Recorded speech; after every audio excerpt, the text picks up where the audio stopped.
नमस्कार। आज हम भगवद गीता के 11वें अध्याय विराट स्वरूप के 6ठे श्लोक का अध्ययन कर रहे हैं। महर्षय सप्तपूर्वे चत्वारो मनवस्तथा मद भावा मानसा जाता येषाम लोक इमः प्रजः, यानी सप्तर्षिगण तथा उनसे भी पूर्व 4 अन्य महर्षि एवं सारे मनु यानी मानव जाति के पूर्वज सब मेरे मन से उत्पन्न होते हैं, ऐसा भगवान कृष्ण कह रहे हैं। और विभिन्न लोकों में निवास करने वाले सारे जीव उनसे ही अवतरित होते हैं, ऐसा भगवान कृष्ण के बारे में कहा गया है। भगवान यहाँ पर ब्रह्मांड की प्रजा का आनुवांशिक वर्णन कर रहे हैं। ब्रह्मा परमेश्वर की शक्ति से उत्पन्न आदि जीव है, इन्हें हिरण्यगर्भ कहा जाता है। ब्रह्मा से 7 महर्षि तो इनसे भी पूर्व 4 महर्षि शनक, सनंदन, सनातन, सनत कुमार एवं सारे मनु प्रकट हुए हैं। ये 25 महान ऋषि ब्रह्मांड के समस्त जीवों के धर्म पथ प्रदर्शक कहलाते हैं। असंख्य ब्रह्मांड है और प्रत्येक ब्रह्मांड में असंख्य लोक हैं। प्रत्येक लोक में नाना योनियां निवास करती हैं। ये सब इन्हीं 2500 प्रजापतियों से उत्पन्न है। कृष्ण की कृपा से 1000 दिव्य वर्षों तक तपस्या करने के बाद ब्रह्मा को सृष्टि करने का ज्ञान प्राप्त हुआ। तब ब्रह्मा से सनक, सनंदन, सनातन, सनत कुमार उत्पन्न हुए।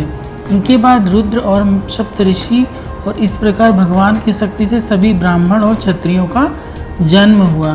ब्रह्मा को पितामह कहा गया और कृष्ण को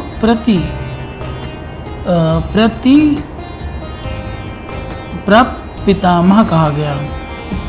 उसका उल्लेख भगवद गीता के 11वें अध्याय में किया जाता है।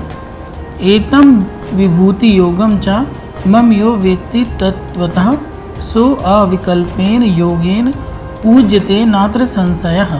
जो मेरे इस ऐश्वर्य तथा योग से संपूर्णता आस्वस्त है, वह मेरी अनन्य भक्ति में तत्पर होता है, इसमें तनिक भी संदेह नहीं है। इसका अर्थ है आध्यात्मिक सिद्धि की चरम परिणति है भगवत ज्ञान। जब तक कोई भगवान के विभिन्न ऐश्वर्यों के प्रति आश्वस्त नहीं हो जाता, तब तक भक्ति में नहीं लग सकता है।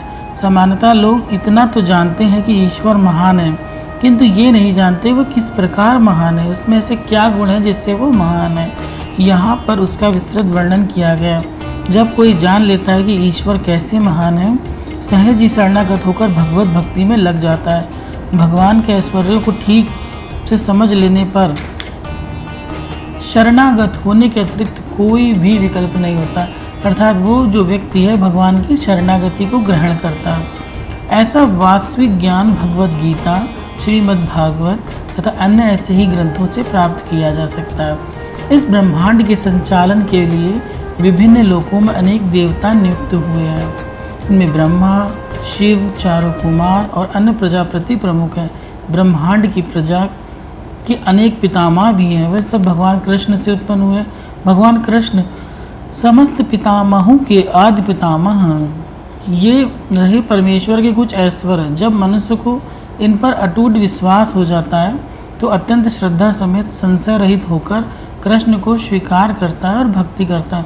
भगवान की प्रेमा भक्ति में रुचि बढ़ाने के लिए ही इस विशिष्ट ज्ञान की आवश्यकता है। कृष्ण की महानता को समझने में उपेक्षा भाव न बरतें, क्योंकि कृष्ण की महानता को जानने पर ही एकनिष्ठ होकर भक्ति की जा सकती है। अगर हमें एकनिष्ठ होकर भक्ति करनी है तो हमें कृष्ण के इस परम स्वरूप को जानना आवश्यक है। कल हम गीता के 8वें श्लोक का अध्ययन करेंगे। तब तक के लिए हरे कृष्णा, राधे राधे।